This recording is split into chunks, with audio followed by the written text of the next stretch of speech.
अस्सलाम वालेकुम मेरे प्यारे दोस्तों। रामा कृष्णा विष्णु शिवा ये जो खुद को हिंदू कहते हैं उनकी खुदाओं की मुख्तलिफ अवतार के मुख्तलिफ नाम हैं और उनके जो स्टेचूज़ हैं ये आप स्क्रीन पर देख सकते हैं। ये हिंदू के जो खुदा है उनके स्टेचूज़ हैं, मुख्तलिफ स्टेचूज़ हैं। और ये जो हिंदुओं के स्कॉलर्स हैं उन्होंने रिलीजन के नाम पर, मज़हब के नाम पर अपना दुकान चला रहे हैं और सब लोगों को कितना बेवकूफ़ बना रहे हैं। आज समय है इस्लाम के खिलाफ, इस्लाम के जिहाद के खिलाफ पूरी धरती को एकजुट करने का, पूरी धरती को लामबंद करने का। हिंदू राष्ट्र बहुत बड़ा स्वप्न है, वीर सावरकर का स्वप्न है, शिवाजी का स्वप्न है। What religion are you?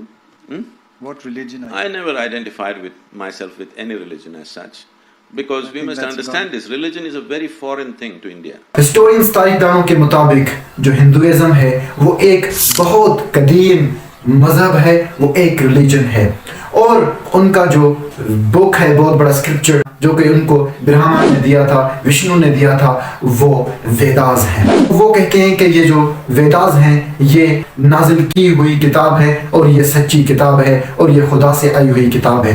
तो आए इस वीडियो में जानने की कोशिश करते हैं कि ये वेदास अपने ओरिजिनल फॉर्म में है, क्या ये वाकई खुदा की तरफ से नाजिल की हुई किताब है और जो हिंदुइज्म है वो क्या वाकई रिलीजन, मजहब है। ये जो हिंदुइज्म है ये यहाँ से शुरू होता है जब इंडो आर्यंस कोकेसस से माइग्रेट करके, हिजरत करके इंडस रिवर की तरफ आते हैं और इंडस रिवर को संस्कृत में सरस्वती भी कहा जाता है और यहाँ पर रहना शुरू करते हैं और यहाँ पर एक बहुत अजीम, एक बहुत एडवांस्ड सिविलाइजेशन को जन्म देते हैं और उस सिविलाइजेशन का नाम इंडस वैली सिविलाइजेशन होता है।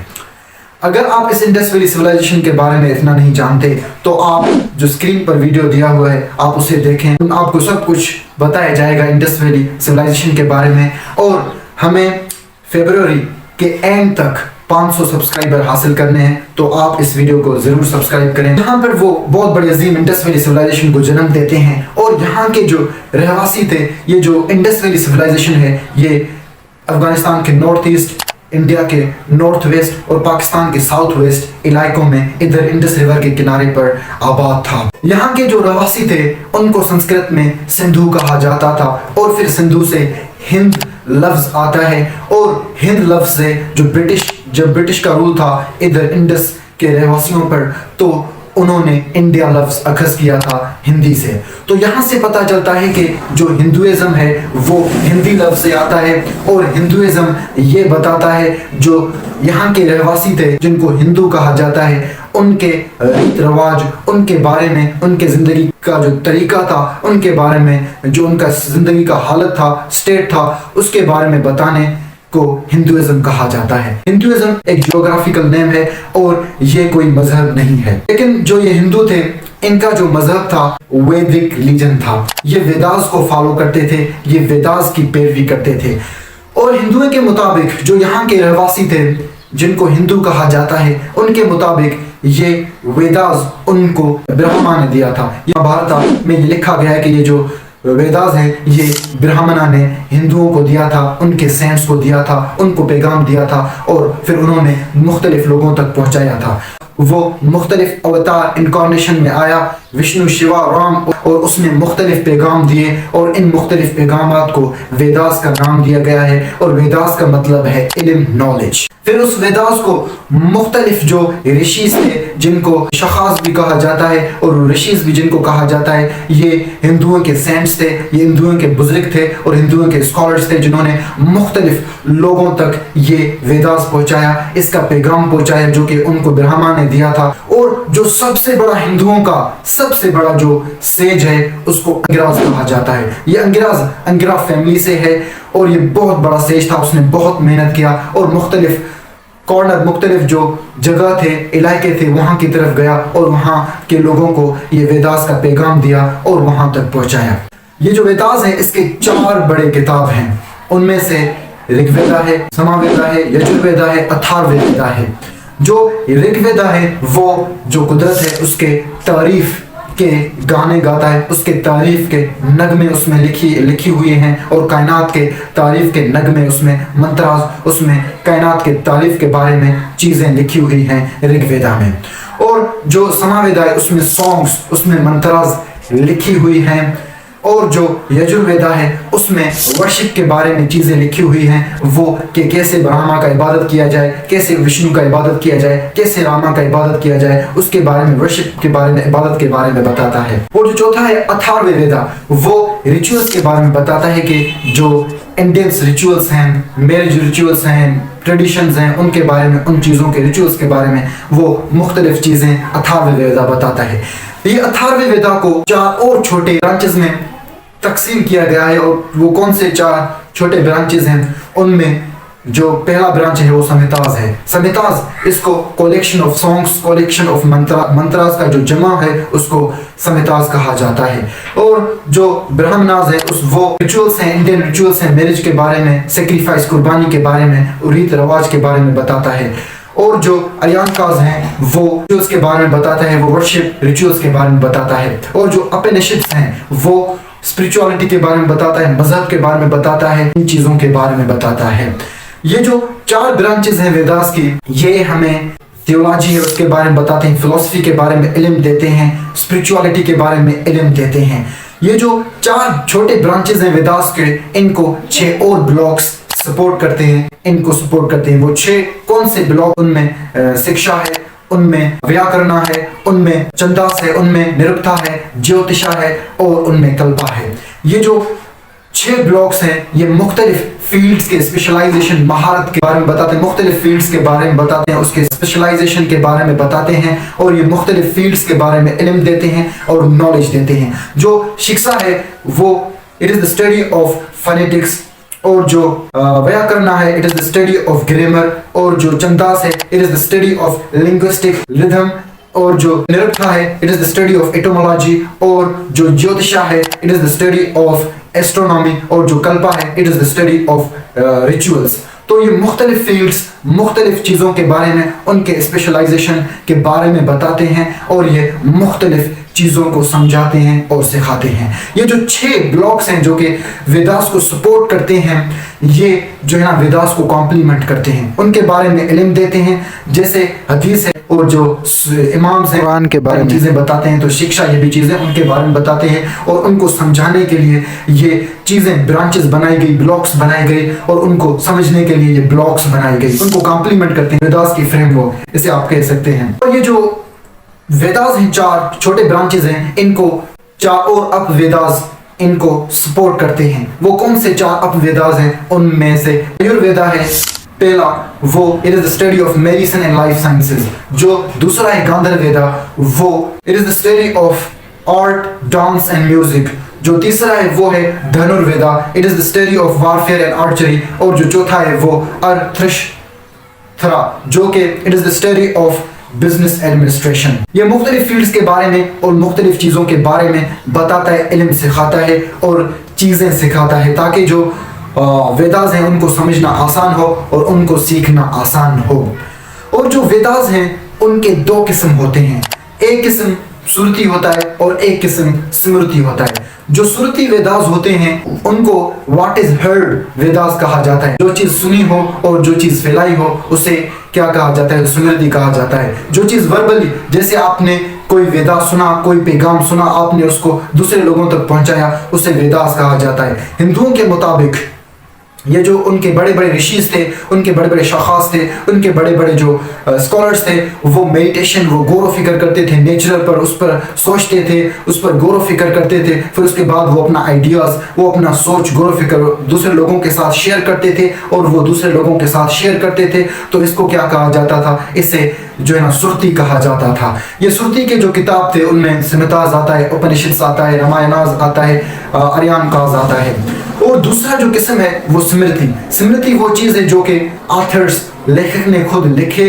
और वो दूसरे लोगों तक पहुंचाए। मीन्स लिखी हुई चीज़ दूसरे लोगों ने याद की और दूसरे लोगों तक पहुंचाई। ये जो है ना हिंदुओं के ट्रेडिशंस हिंदुओं के रीत रिवाज पर बुक्स लिखी गई थी। ये हिंदुओं के जो खुदा थे उनकी जंगों पर, उनके कजन्स के जंगों पर लिखी गई थी। इनको क्या कहा जाता है? इन्हें स्मृति कहा जाता है। स्मृति बुक्स हैं, उनमें भगवत गीता आता है, उनमें भगवद्गीता पुराना आता है, उनमें महाभारत आता है और उनमें रामायण आता है। तो ये मुख्तलिफ किताब हैं, ये मुख्तलिफ कैटेगरीज हैं जो वेदास की। और जो बंदा वेदास को समझना चाहता है तो उनको ये सारी चीजें सीखनी पड़ती है, उसे ये सारी चीजें समझनी पड़ती है अगर वो संस्कृत को समझना चाहता है, अगर वो वेदास को समझना चाहता है। हिंदुओं के मुताबिक अगर कोई बंदा वेदास को समझना चाहे, वेदास को जो है ना पढ़ना चाहे, तो वो कैसे वेदास को समझ सकता है, वेदास को कैसे वो पढ़ सकता है?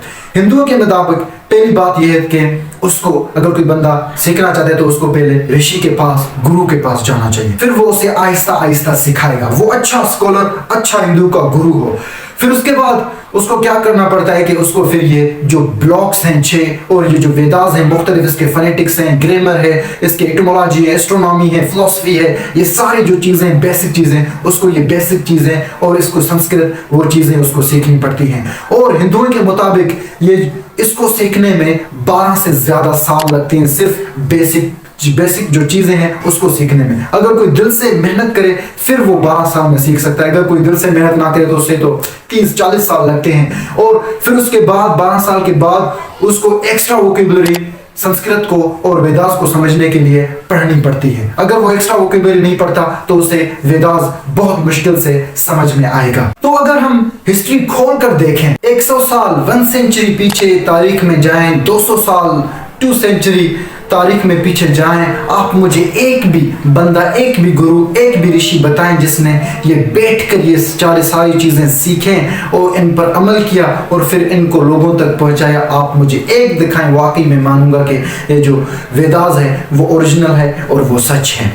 मान लेते हैं कि वो सच है, अभी आए उसको थोड़ा एनालाइज करते हैं, उसे समझने की कोशिश करते हैं कि क्या वो वाकई खुदा की दी हुई, नाजिल की हुई किताब है, क्या वो वाकई सच है, क्या वो वाकई ओरिजिनल फॉर्म में है। अभी वेदास 4 सब डिविजन्स में, 4 छोटे ग्रुप्स में, ब्रांचेस में तकसीम की हुई है। उनमें समिताज है, उसमें ब्राह्मणाज है, आर्यानकाज है, उपनिषद्स हैं। वेदास में जो समिताज थे उसके 21 से 21 से ज्यादा सेक्शंस थे और ब्राह्मणास के 100 से ज्यादा सेक्शंस थे और उपनिषद्स के 1000 सेक्शंस थे वेदास में। और आर्यानकाज था उसका 9 सेक्शंस थे वेदास में। और ये जो सेक्शंस थे इनमें हर एक सेक्शन में 1130 समितास थे, 1130 ब्राह्मणास थे, 1130 आर्यानकास थे, 1130 उपनिषद्स थे। ये सारे जो वेदास हैं, समिता सेक्शंस हैं, इनको सबको मिलाकर 4520 सेक्शंस, डिविजन्स बन जाते हैं।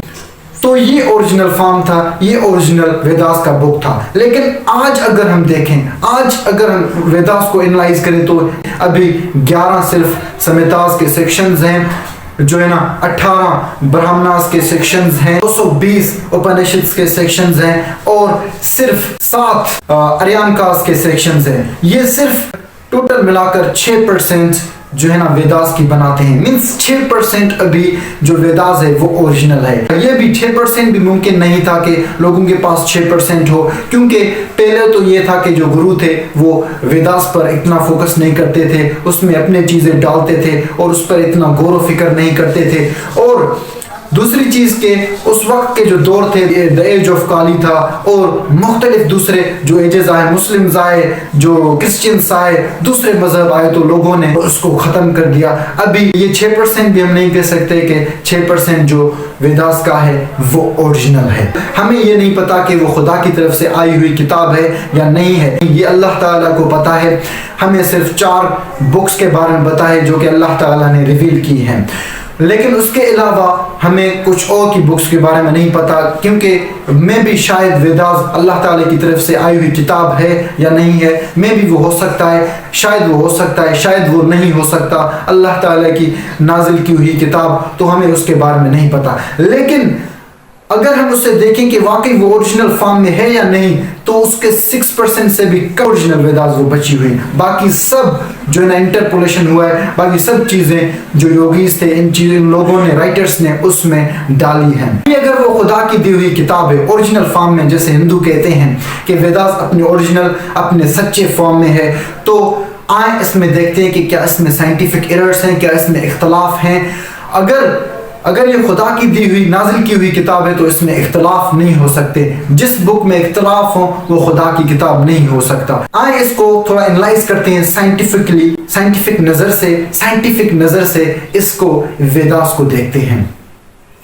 अगर हम साइंटिफिकली वेदास को देखें तो वेदास, ऋग्वेदा चैप्टर 10 वर्ड्स 121-1 और ऋग्वेदा चैप्टर 2 वर्स 12-2 में मौजूद है कि वहां पर बताया जाता है वेदास में कि ये जो जमीन है वो स्टैटिक है, वो फिक्स्ड है, मींस वो मूव नहीं करता, वो रोटेट नहीं करता। लेकिन अगर हम आज देखें साइंटिफिकली ये प्रूवन है कि जो जमीन है वो आसमान के चौ तरफ फिरता है, वो उसके चौ तरफ घूमता है। आगे बढ़ते हैं, भगवत गीता में इलॉजिकल थिंग्स भी हैं। अगर हम ऋग्वेदा में देखें, धर्मशास्त्र में देखें, वर्स 212 में उधर लिखा है संतेपाना कर्चा का मतलब जो चीज सेक्रीफाइस कुर्बान की हो, जो चीज फॉर एग्जांपल आप कोई गुनाह उतारना चाहते हैं तो आप अल्लाह ताला की इबादत करते हैं। तो ऐसे ही वो यहाँ पर इस वर्ड्स में बताया जाता है कि ये जो गाय का गोबर है उसको खाने से और जो गाय का मूत्र है उसको पीने से क्या होता है कि सारे गुनाह मिट जाते हैं। लेकिन वेस्ट जर्मनी के जो साइंटिस्ट हैं उन्होंने प्रूव किया है कि ये बिल्कुल गलत है। आगे बढ़ते हैं, जो वेदास हैं उसके अयोध्या खानदम में वर्सेस 20-26-94 में ये मौजूद है कि जब रामा को कविनाश की तरफ जंग के लिए भेजा जाता है तो वो अपनी माँ को कहता है कि मैं उधर जाऊंगा तो ये जो मेरा डिलीशियस गोश्त है, ये जो टेस्टी, ये जो लजीज गोश्त है, इसको मुझे कुर्बान करना पड़ेगा। तो यहाँ से पता चलता है कि अगर वो कुर्बान करेगा तो यहाँ से पता चलता है कि उसको गोश्त पसंद था। लेकिन आजकल के जो हिंदू हैं वो ये कैसे कह सकते हैं कि गोश्त खाना हराम है, जो मूत्र है गांव का वो पीना सही है, उसमें जो है ना बहुत सारे फायदे हैं। ये बिल्कुल हिंदुइज्म मजहब के नाम पर जो है ना अपना बिजनेस, अपना कारोबार चला रहे हैं। आगे बढ़ते हैं, वेदास में ऋग्वेदा चैप्टर 4 वर्स 30 में बताया जाता है कि ये जो आसमान है उसको जो बुल है, जो बड़े गाय हैं उनके हॉर्न्स हैं, उसने आसमान को जो है ना वो सपोर्ट करता है। लेकिन ये साइंटिफिकली अनप्रूवन है, ये बिल्कुल गलत है। अभी तक साइंस को कोई पता नहीं चला कि उसको गाय कैसे उसे रोक सकता है। तो ये इलॉजिकल है, बिल्कुल इलॉजिकल है।